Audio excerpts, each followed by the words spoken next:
নমস্কার, আপনারা দেখছেন সময় কলকাতা। টলি হলি বলি নিয়ে রয়েছে আমি সৈকত। বন্ধুত্ব ও বাস্তবের প্রেক্ষাপটে নির্মিত নীরাজ ঘাওয়ানের ছবি হোমবাউন্ড বড় পর্দায় মুক্তি পেয়েছিল 2025 সালের 26শে সেপ্টেম্বর। গত বছরই ছবির প্রযোজক করণ জোহর জানিয়েছিলেন যে একাডেমি পুরস্কারের সেরা আন্তর্জাতিক ফিচার ফিল্ম বিভাগের তালিকায় হোমবাউন্ড 15টি ছবির মধ্যে নির্বাচিত হয়েছে। সেই থেকেই দেশবাসীর নজর ছিল 98তম অস্কার অনুষ্ঠানের দিন। কিন্তু বৃহস্পতিবার একাডেমি তরফে প্রকাশ্যে আসে তালিকায় দেখা গেল ব্রাজিল, ফ্রান্স, নরওয়ে, স্পেনের মতো দেশগুলির সঙ্গে প্রতিযোগিতায় নেই হোমবাউন্ড। দেশ বিদেশের তাবড় সিনে ব্যক্তিত্বরাও স্ট্যান্ডিং ওভেশন দিয়ে কুর্নিশ জানিয়েছিল নীরাজের ফ্রেমে ধরা ভারতের পরিযায়ী শ্রমিকদের করুণ কাহিনীকে। কিন্তু আশা জাগিয়েও ফের একবার ভারতকে বঞ্চিত করা হলো অস্কার থেকে।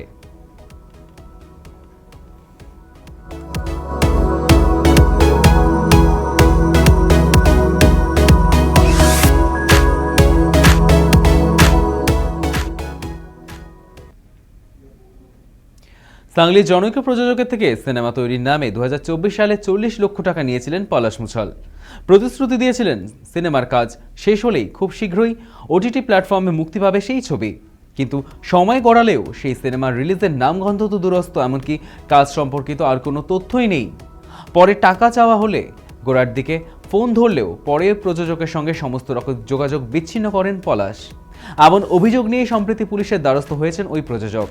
গত নভেম্বরেই স্মৃতি মান্ধানার সাথে পলাশের 4 হাত 1 হওয়ার কথা ছিল, কিন্তু প্রেম বহির্ভূত সম্পর্কের জেরেই বিয়ের 2 দিন আগে সরে আসেন স্মৃতি মান্ধানা। স্মৃতির পর ফের আরেকবার প্রতারণার অভিযোগ পলাশের বিরুদ্ধে।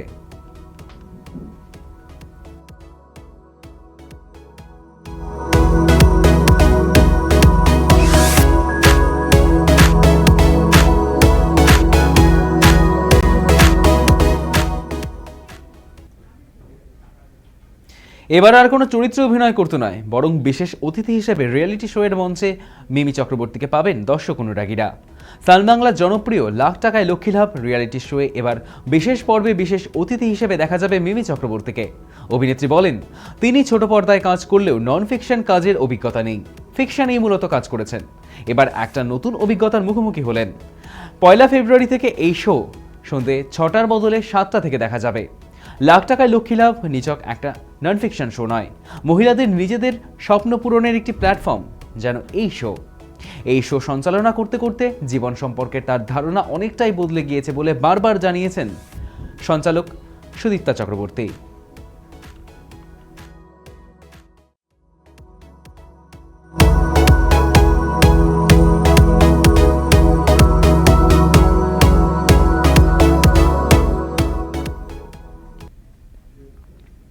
সরস্বতী পুজোর রাতেই শৈশবের বন্ধু দেবমাল্য চক্রবর্তীর সঙ্গে ছাদনাতলায় বসতে চলেছেন মধুমিতা সরকার।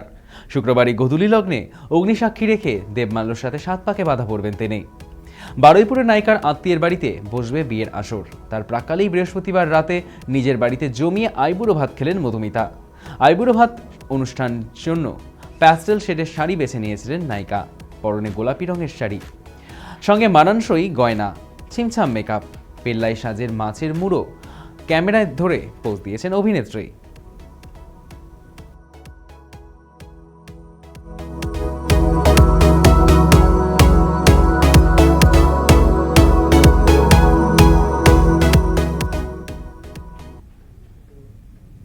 শুক্রবার টলিপাড়া যখন বাগদেবীর আরাধনায় ব্যস্ত, তখন হাসপাতালের বেডে চিকিৎসাধীন রনিতা দাস। স্বাভাবিকভাবেই উৎসবের দিনে শয্যাশায়ী হওয়ায় মন ভালো নেই অভিনেত্রীর। 21শে জানুয়ারি আচমকাই অসুস্থ হয়ে হাসপাতালে ভর্তি হন টেলিপর্দার বাহামণি ওরফে রনিতা। খবর, এদিন ওমর দরিয়ার ধারাবাহিকের শুটিং চলাকালীন অসুস্থ হয়ে পড়েন অভিনেত্রী। হঠাৎ মাথায় তীব্র যন্ত্রণা অনুভব করায় সেট থেকেই তড়িঘড়ি দক্ষিণ কলকাতার একটি বেসরকারি হাসপাতালে ভর্তি করা হয় রনিতাকে। খবর প্রকাশ্যে আসার পর থেকেই রনিতার শারীরিক পরিস্থিতি নিয়ে উদ্বিগ্ন টেলিদর্শক তথা অনুরাগীরা। তিনি বলেন, ঈশ্বর আসলে কিছু নির্দিষ্ট মুহূর্ত আমাদের জন্য রাখেন, যাতে আমরা বুঝতে পারি আমরা কোথায় মানসিকভাবে নিরাপদ আর সুরক্ষিত বোধ করতে পারি এবং কোথায় করতে পারি না। তিনি এখন ঈশ্বরের হাতে আছেন এবং ঈশ্বরই তার যত্ন নিচ্ছেন বলে জানিয়েছেন অভিনেত্রী।